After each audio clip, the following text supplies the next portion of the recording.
Hello and welcome to another edition of Jaime's Take.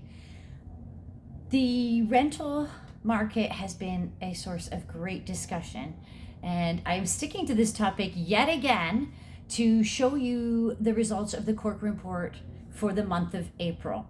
Okay, so the data that we can collect and disseminate is up until the most recent month's start. So it turns out that while I said in my last video that prices are increasing still, but at a slower rate, and there was a new push of inventory that raised the amount available by about 30%, 35%, people snatched it all up. Competition is extremely fierce right now, even more so than I have said in my previous videos.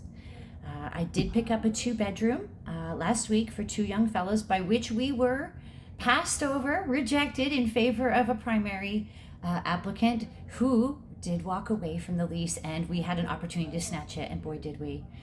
The same is true for every price level.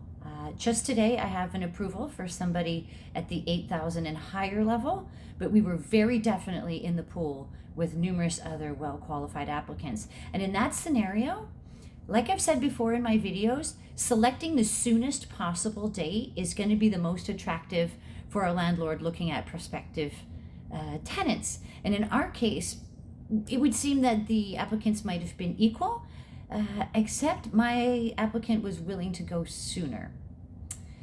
The demand right now is extremely high, and inventory is still riding at about where it was, quite low. There's a huge demand for shares. It's pushing people to go for bigger apartments and share them, and that might be putting pressure on first-time home buyers to actually stay where they are rather than going for that first purchase. I would also say that the rents are going to new highs.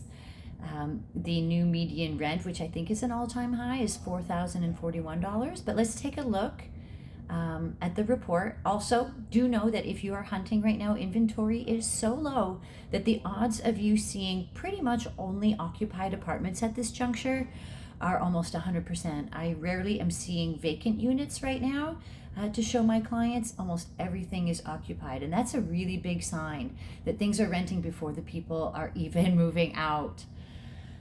So the nearly 4,400 leases that were available last month, destroyed. And we are still seeing an increase in rents, and they are going up, particularly in products like dormant buildings. So let's look at the data. Over here we have the Corcoran report, which I'm very happy to share with anybody who asks for it. I can provide it for you as a link or an email. Just ask. So let's have a look. All right. So this month, from April, in April we were seeing a total of 3,400 leases that were signed, right? And that is an increase since March. That means clients were eating up the new inventory that suddenly hit the market. As I was saying, the new median rent is apparently what would appear to be a new all-time high. In looking at this, let's scroll down here.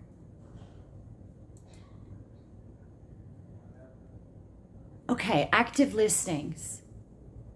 Okay, a massive change since last year, but since the previous month of March, we're looking at April, they're less. We were looking at 5,942 available listings.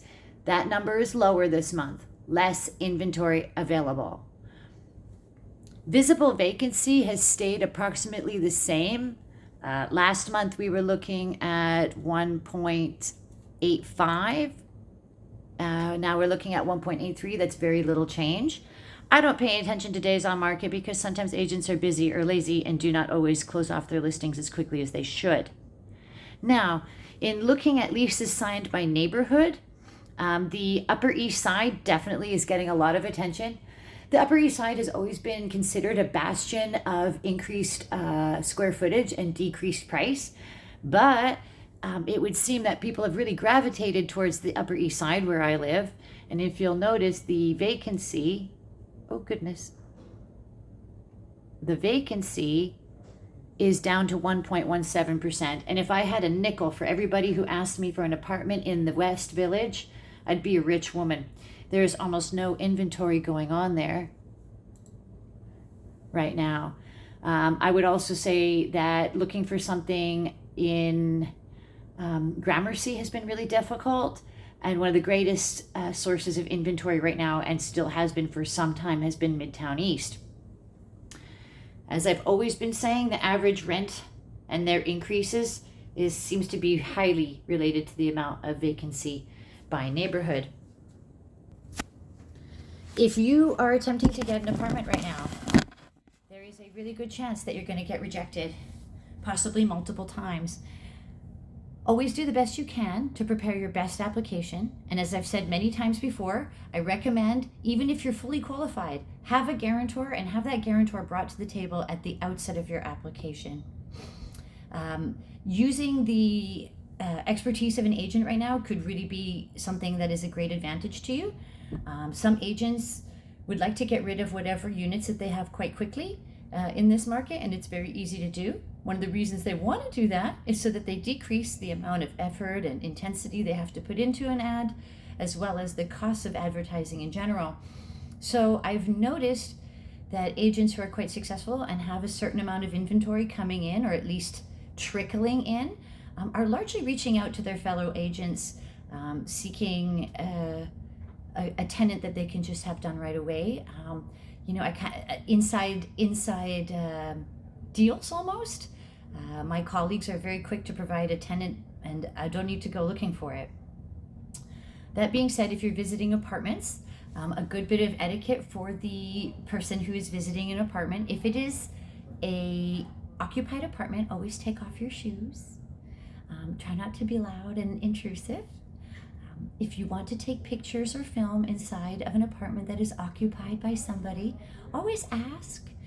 People like to feel comfortable that their private lives or belongings are not being posted on the internet, or explain if you're doing a live video to a potential roommate what you're doing. That will make the current tenant comfortable while you visit.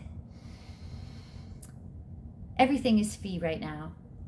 I do get calls from people asking me where are the no fee apartments, but with this low inventory, absolutely everything is fee. No landlords are paying for brokerage.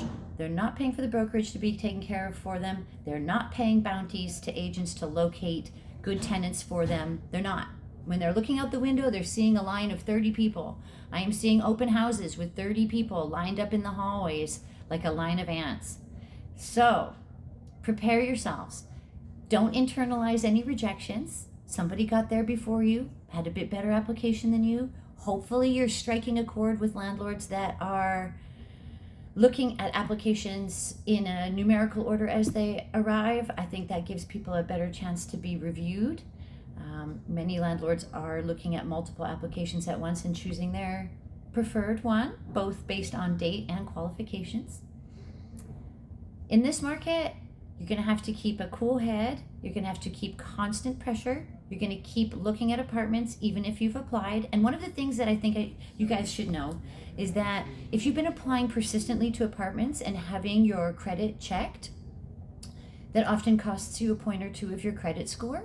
I did have one fellow approach me and tell me he had done it maybe 20 times, and he was almost crying because his credit score was beginning to dip. Every time you have your credit score checked in one of these rental applications, you are actually by law entitled to a copy of your credit report that was produced there. So don't be shy and ask. I think agents sometimes are slow to remember to disseminate a copy to you. We're so busy trying to get you that apartment. If the agent does that for you, that's wonderful, and that should be done, and it should be fresh enough that you should be able to transport it to any, or hopefully to your other applications that you may be attempting. That will save you probably $20 for the credit check. It can, and also save you some points on your credit score. With that being said, I'm wishing you the best in this market. I invite you to reach out to me and ask me your questions about how to survive this market, or what would you do in a certain situation. Completely looking forward to hearing from you. Please reach out anytime you like, and I'd love to see your comments. Like and subscribe, and give your comments down below. Thank you so much.